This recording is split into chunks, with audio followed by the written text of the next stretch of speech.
कहां से लाई गई थी? वास्तव में उनकी आठवीं संतान एक बालक था जिसे वसुदेव रातों रात नंदगोप के घर छोड़ आया था। ये वही कृष्ण है। ये बात सच है। इस बात का आपके पास क्या प्रमाण है? देवर्षि नारद का वचन। नारद स्वयं ये रहस्य मुझे बता कर गया है। हाँ, और नारद जैसा देवता कभी झूठ नहीं बोल सकता। महाराज कंस, आपने देवी देवताओं को सच मानना कब से शुरू कर दिया? जिस बात को आपने स्वयं नहीं देखा, आपके पहरेदारों ने नहीं देखा, आपके किसी विश्वास पात्र ने नहीं देखा, जिस बात का आपके पास स्वयं कोई ठोस प्रमाण नहीं है, ऐसी सुनी सुनाई बात पर विश्वास करके आप महाराज नंद के भोले भाले और निर्दोष बालक की हत्या का पाप मुझसे करवाना चाहते हैं? नहीं अक्रूर जी, नहीं। हम आपके द्वारा किसी की भी हत्या करवाना नहीं चाहते। आपने तो हमारी पूरी योजना सुनी ही नहीं। हम केवल इतना चाहते हैं कि आप गोकुल जाकर कृष्ण को मथुरा में होने वाले उत्सव के लिए हमारी ओर से न्योता दें और आप स्वयं उसे साथ लेकर आए। मगर क्यों? क्योंकि उस उत्सव में हम अपने राज्य के प्रमुख प्रमुख वीरों का सम्मान करना चाहते हैं। और हमने सुना है कि इस बालक ने कालिया जैसे जहरीले नाग को अपनी वीरता से परास्त करके जमुना से भगा दिया था। ऐसे वीर बालक का सारी प्रजा के सामने हम सम्मान करना चाहते हैं अक्रूर जी। नहीं महाराज कंस, नहीं। आप सम्मान करना नहीं चाहते, बल्कि इस बहाने उसे यहां बुलाकर उसकी हत्या करवाना चाहते हैं आप। नहीं अक्रूर जी, इसे हत्या नहीं कहते, बल्कि राजनीति की भाषा में इसे शत्रु दमन कहते हैं। आप तो स्वयं राजनीतिज्ञ हैं। आप जानते हैं कि राजनीति में शत्रु का वध करना ही धर्म है। इतिहास में शत्रु का वध करने वाला वीर कहलाता है। जो वीर होता है वो अपने बराबर के शत्रु को युद्ध भूमि में सामने आकर ललकारता है, या उसे मारता है या स्वयं मर जाता है, वही वीर कहलाता है। परंतु एक छोटे से निरीह निर्दोष बालक को आप जैसा महान योद्धा इस प्रकार धोखे से बुलाकर उसकी हत्या करना चाहता है। इसे ना तो वीरता कहते हैं और न कोई नीति इसका समर्थन कर सकती है। अक्रूर जी, आपकी ये दलील हमारे किसी काम की नहीं। हाँ, वो बच्चा है ये बड़ा, हमारा शत्रु है। आकाशवाणी के अनुसार वो हमारे प्राणों का संहारक है। इसलिए नीति से या अनीति से किसी भी प्रकार उसे मारना है। ये महापाप है, ये धर्म है। जो आपके प्राणों का शत्रु हो उसे मारना ही धर्म है। इसे आप धर्म कहते हैं? हाँ, अपने प्राणों की रक्षा करना ही मनुष्य का सबसे बड़ा धर्म है। और इस धर्म का पालन करने के लिए हम आपकी सहायता मांग रहे हैं। क्षमा करें महाराज, वीरता की जो व्याख्या आपने की है उससे मैं सहमत नहीं हो सकता हूँ। इसे ना मैं धर्म मानता हूँ और ना ही वीरता, और ऐसे जघन्य पाप में मैं आपका साथ नहीं दे सकता हूँ।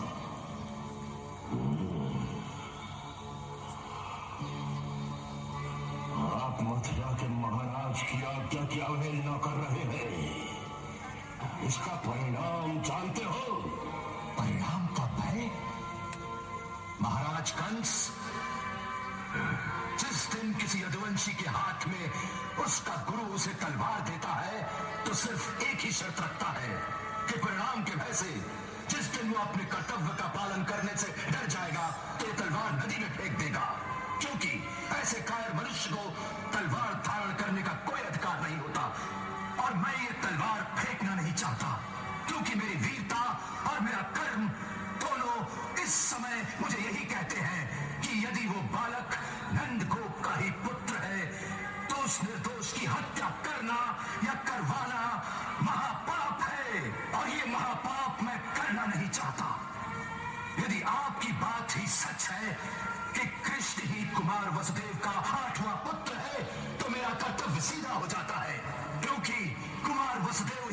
स्वामी है और स्वामी के पुत्र की रक्षा करना मेरा धर्म है। मुझे आज्ञा दीजिए महाराज, प्रणाम।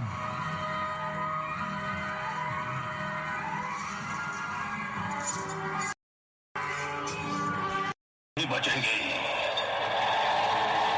मैंने पहले भी एक बार वसुदेव को यही प्रश्न पूछा था, जिसके उत्तर में उसने केवल मौन धारण कर लिया था। ये उसी मौन का परिणाम है कि तुम दोनों इतने वर्षों से इस कारागार में सड़ रहे हो। आज फिर तुम्हें एक अवसर देता हूं। यदि तुमने सच्चा उत्तर दिया तो तुम दोनों को कारागार से मुक्ति मिल जाएगी, परंतु आज न झूठ से काम चलेगा और न मौन से। वसुदेव, तुम अपने आप को सत्यवादी कहते हो, इसलिए ये सत्य पहले मैं तुम्हारे मुंह से सुनना चाहता हूं। आज भी मेरा वही प्रश्न है कि ये कृष्ण नाम का बालक जो गोकुल में नंद के घर पल रहा है, क्या यही देवकी की 8वीं संतान है? बड़े भैया, देवकी की 8 संतानें तो हुई ही नहीं, क्योंकि एक बार देवकी का गर्भपात हो गया था, इसलिए वो संतान तो हुई नहीं।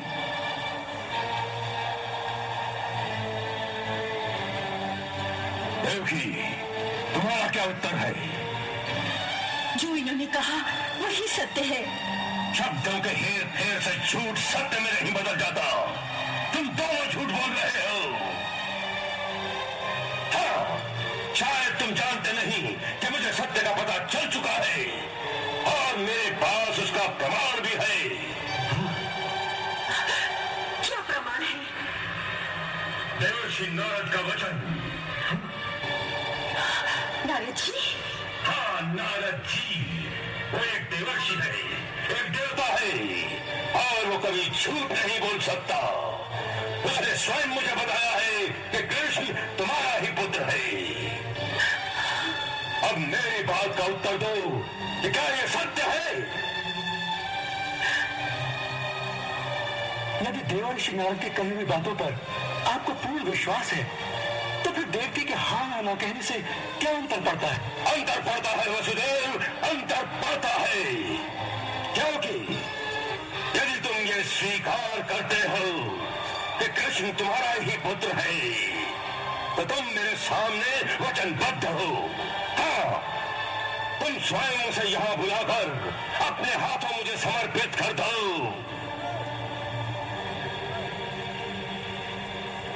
तुम्हें याद है आकाशवाणी के समय दिया हुआ वो वचन? सत्यवादी वसुदेव, तुम झूठे हो। तुमने मेरे साथ छल किया है, मुझे धोखा दिया है। तुम अपराधी हो, घोर अपराधी हो। ये झूठ है, झूठ है। मैंने अपने होश में कोई छल नहीं किया। अच्छा, तो अभी तक तुम बेहोश हो?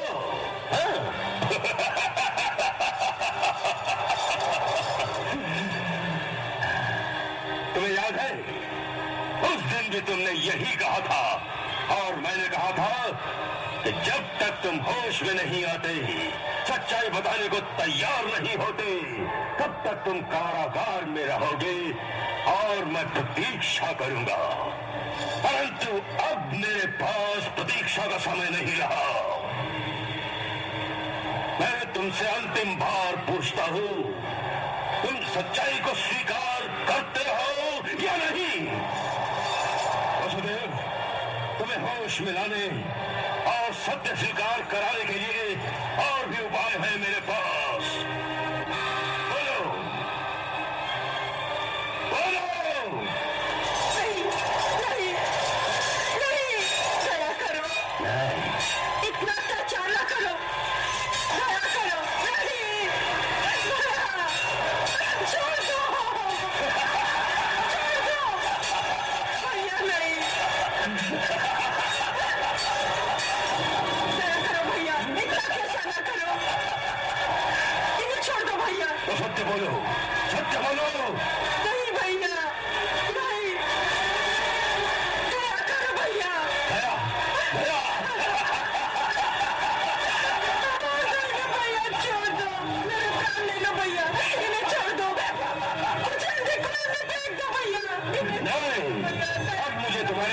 नहीं चाहिए।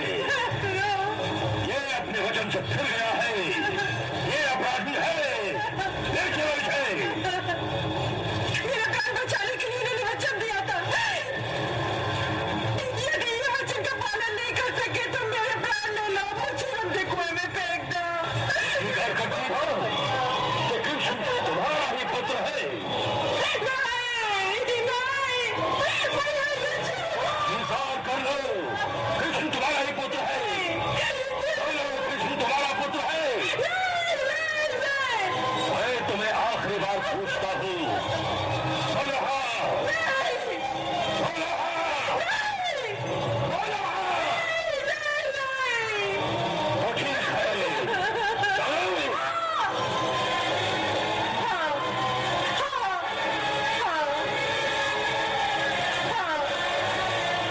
हाँ, मैं स्वीकार करती हूँ, मैं सब स्वीकार करती हूँ, कृष्ण मेरा ही पुत्र है भैया।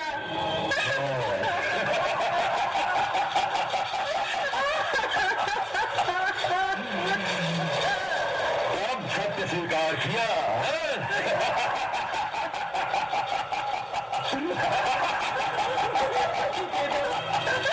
मुझे मेरा पति दे दो भैया, ले लो, मेरा पुत्र ले लो, ले लो, मुझे मेरा पति दे दो भैया।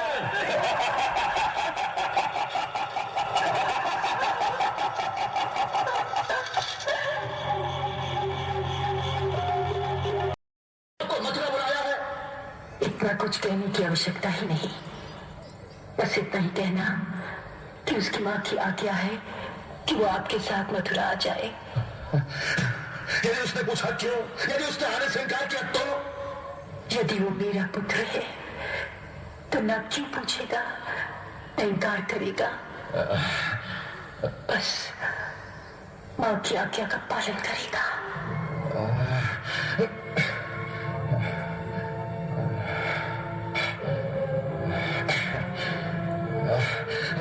वसुदेव जी, भाभी तो राजनीति को नहीं समझती हैं, परंतु आप तो समझ सकते हैं। कृपा करके आप इन्हें समझाइए इन्हें कि ये अपना आदेश वापस ले ले। ये राजनीति को नहीं जानती, परंतु आप तो समझ सकते हैं। ये आत्महत्या है कुमार, ये आत्महत्या है। कुमार, मैं हाथ जोड़कर विनती करता हूं, आप इनसे कहिए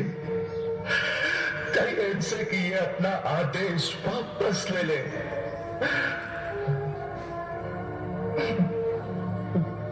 अक्रूर जी, हम आपकी भावनाओं का आदर करते हैं। आपने जो भी कहा राजनीति के अनुसार वही ठीक है, परंतु राजनीति से भी ऊपर मनुष्य का अपना धर्म होता है, और धर्म की महत्ता राज सिंहासन से कहीं अधिक है। देवी देवकी ने कंस को वचन दिया है, और इस वचन का पालन करना इनका धर्म है, और पति होने के नाते इनके वचन पालन में सहायता करना मेरा धर्म है।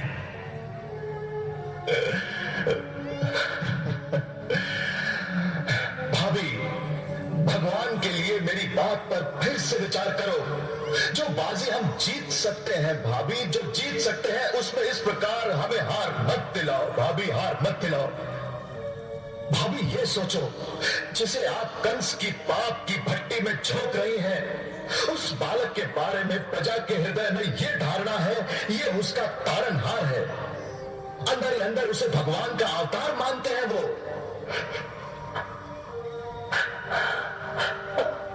अक्रूर जी, कृष्ण यदि भगवान है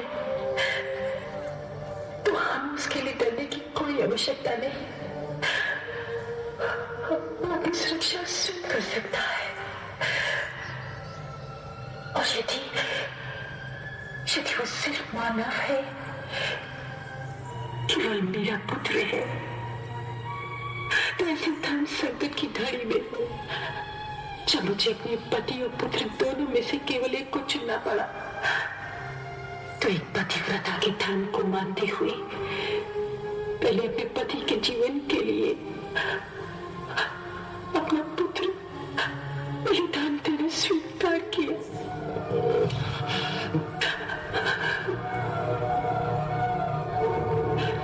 यही मेरा धर्म था और पुत्र होने के नाते यही उसका कर्तव्य है कि अपने पिता के जीवन के लिए अपना जीवन न्यौछावर कर दे।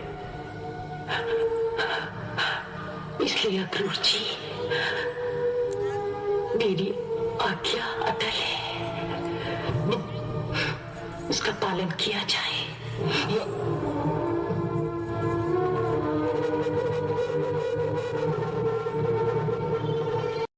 यशोदा, तुम ठहर जाओ, अब अच्छे समय पर आ गए हैं, तो भोजन उन्हीं के साथ करेंगे।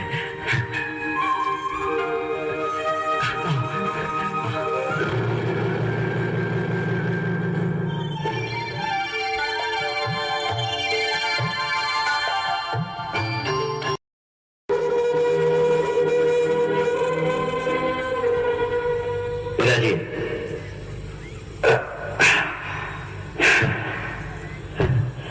अक्रूर जी, इस प्रकार अकस्मात आने का कुछ तो कारण होगा। क्या बात है? नंदराय जी, मैं एक न्योता लेकर आया हूं। न्योता? किसका? महाराज कंस का। हाँ? महाराज कंस का? किसके लिए? कृष्ण के लिए। महाराज कंस ने कृष्ण को मथुरा बुलाया है।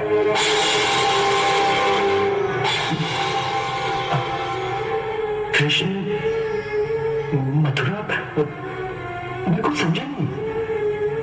महाराज को कृष्ण से मथुरा में क्या काम है? मथुरा के उत्सव में राज्य के सारे वीर अपनी अपनी वीरता का प्रदर्शन करेंगे। महाराज कंस चाहते हैं कि कृष्ण भी उस अवसर पर आए। हो सकता है वो उसे उसकी वीरता के लिए सम्मानित करना चाहते हो। कृष्ण उन योद्धाओं के बीच? क्या कह रहे हैं आप? रहने दीजिए अक्रूर जी, हमें किसी सम्मान वम्मान की आवश्यकता नहीं। यशोदा उसे कहीं नहीं जाने देगी। परंतु उसे जाना होगा। मगर क्यों? हम उसे नहीं भेजना चाहते, फिर क्यों जाना होगा? क्योंकि ये महाराज कंस की आज्ञा है। नंदराय जी, समझने की कोशिश कीजिए, ये राजाज्ञा है। और यदि उसे हम ना भेजे तो राजाज्ञा भंग करने पर राजा के सैनिक भी आ सकते हैं।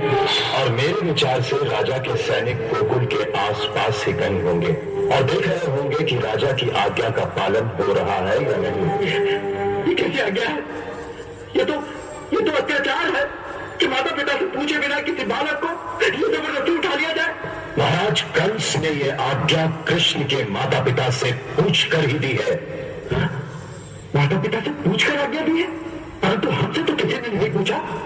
नंदराय जी, कोई सत्य बड़ा भयंकर और दुखदायी होता है। आप पुरुष हैं, कलेजा पत्थर कर लीजिए और पूरी हिम्मत से सत्य को सुनिए। इस सत्य को सुनिए कि कृष्ण आपका पुत्र नहीं है। अक्रूर जी!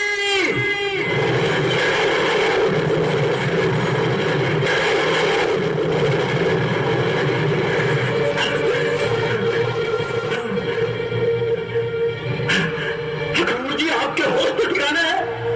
आप समझ रहे हो जो कुछ आप कह रहे हैं उसका अर्थ क्या है? मैं अच्छी तरह से जानता हूं कि मैं क्या कह रहा हूं, और मैं ये भी जानता हूं कि इसे स्वीकार करना आपके लिए कितना कठिन है। परंतु नंदराय जी, अंततः इस सत्य को स्वीकार करना ही पड़ेगा। परंतु कोई बात सत्य हो तब ना। अब यदि कोई राह चलता अगर दिन को राह कह दे और सुबह को चलना कह दे तो क्या उसे मार लेना चाहिए? नंदराय जी, उत्तेजित होने से कुछ नहीं होगा। अक्रूर जी, आप राजनीति वाले लोग हैं। आपको बड़े मीठे और सभ्य तरीके से बात करने का ढंग आता है। तो हम गांव के सीधे साधे गंवार लोग शब्दों का हेर नहीं जानते। हम तो झूठे को उसके मुंह पर झूठा कह देते हैं। आपने इतना बड़ा झूठ मेरे मुंह के सामने बोलने की हिम्मत की, तो क्या मेरा उत्तेजित होना स्वाभाविक नहीं है? यदि आपकी जगह कोई और होता ना, तो वो आप उसकी जीभ काट लेते।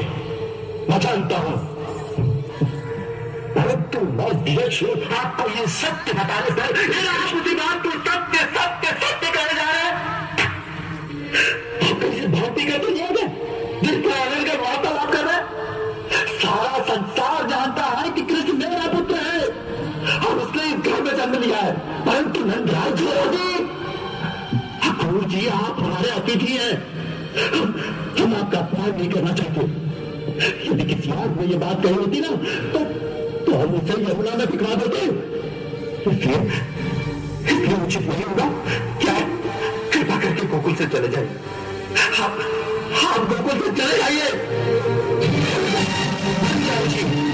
नंदराज जी, इससे कुछ लाभ नहीं होगा। आप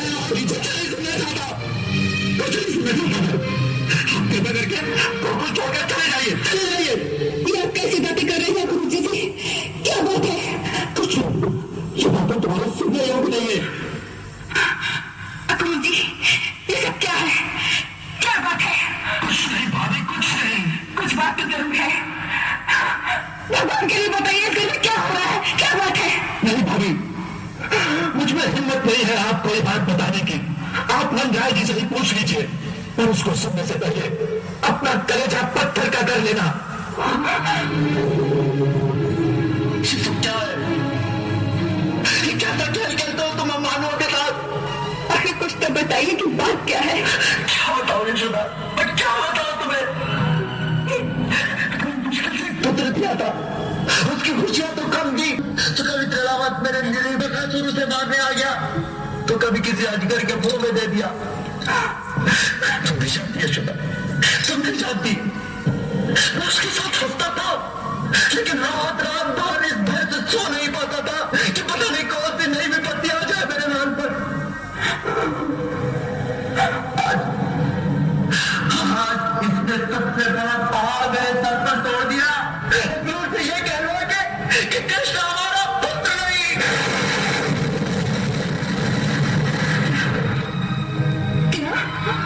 क्या कहा गुरुजी ने?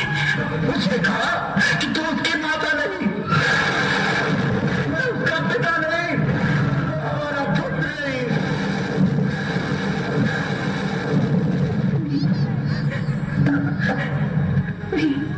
वो ऐसा नहीं कह सकती।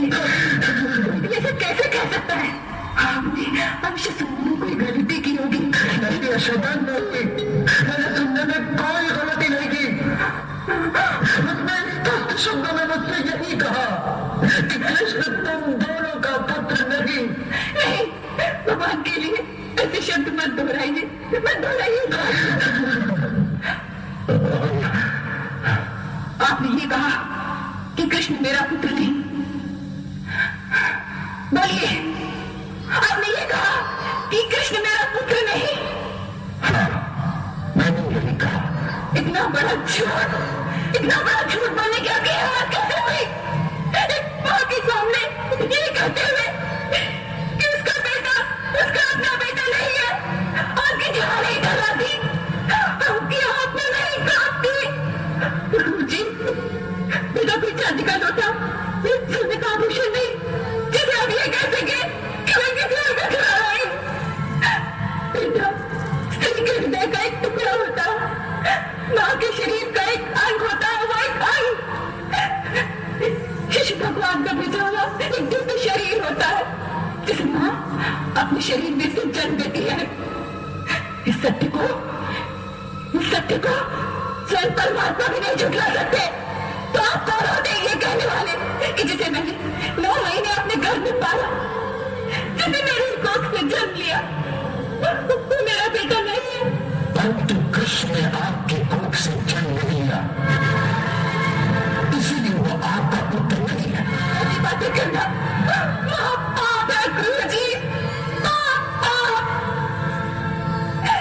ऐसी ऊंची बातें करते हुए आपको लज्जा नहीं होती? भाभी, आप मेरी विवशता को क्यों नहीं समझती है?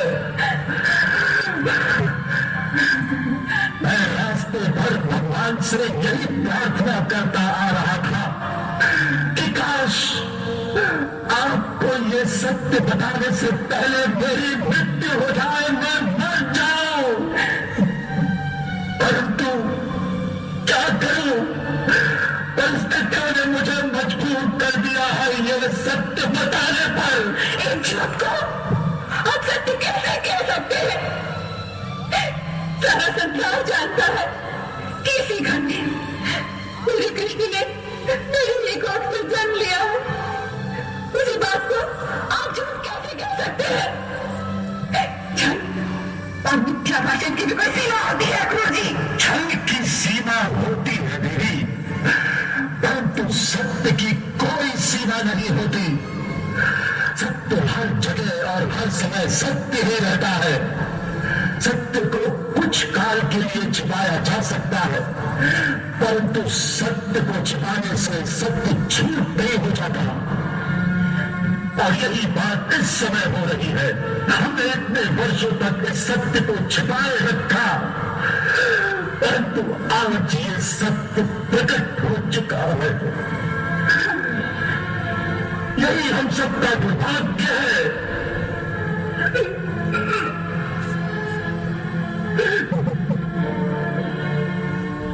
अकबर जी, जो आप कह रहे हैं जो वो सत्य है, तो इसका कोई प्रमाण है आपके पास?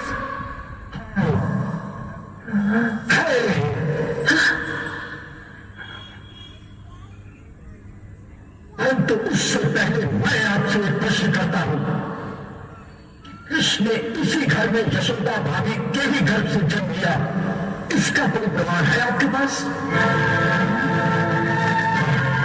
सबसे पहले उस बालक को किसने देखा? मैंने। आपने उसे जन्म लेते हुए देखा?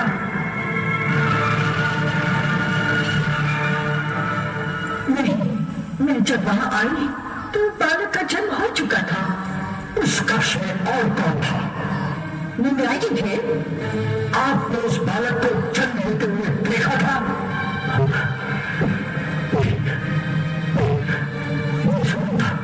और यशोदा भाभी? वो तो बेहोश थी। और कोई था? कोई थाई, कोई गांव की औरत? नहीं। इसका अर्थ यह हुआ कि कृष्ण को जन्म लेते हुए किसी ने नहीं देखा।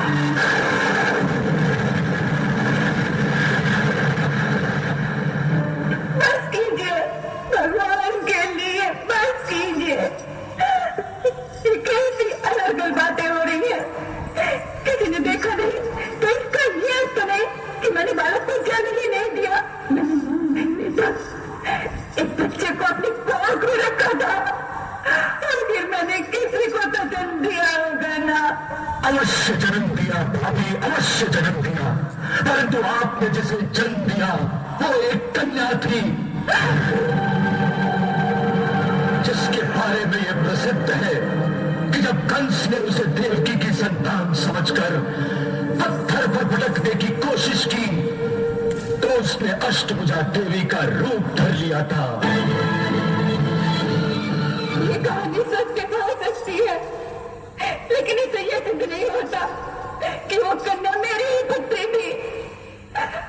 अगर वो मेरी पुत्री थी तो वो कारागार में कैसे पहुंची? अवश्य वो देव राम जी को स्थापित कर दिया था। उस बात की पुष्टि स्वयं भूदेव शादी ने की थी। उन्होंने कहा था कि जो कुछ देवी ने स्वप्न में यशोदा को कहा है वो सब सच है। भूदेव शादी कभी झूठ नहीं बोल सकते थे, तो इस बात को भी सत्य मानिए, क्योंकि ये बात स्वयं उन्होंने मुझे बताई है, जो कभी झूठ नहीं बोलते। कुमार वसुदेव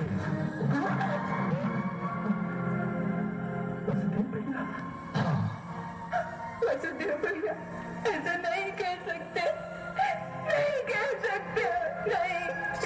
हाँ भाभी, भरे हुए अंधे कुएं के ऊपर टांग दिया तो उस पतिव्रता स्त्री को विवश होकर कंस के सामने ये कबूल करना ही पड़ा कि कृष्ण ही उनकी 8वीं संतान है, जिसकी उस हत्यारे को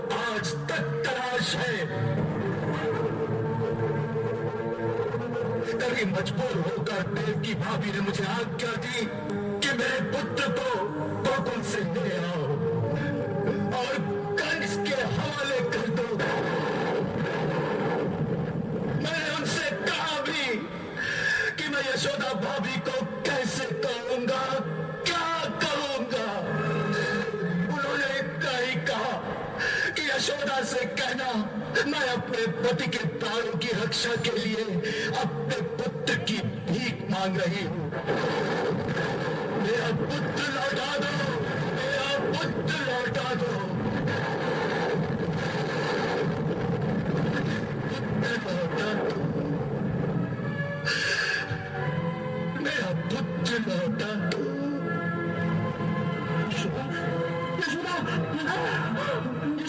यशोदा यशोदा यशोदा यशोदा यशोदा यशोदा यशोदा यशोदा यशोदा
परंतु इन सब बातों के बीच हमें आपकी एक बात अच्छी नहीं लगी अक्रूर जी।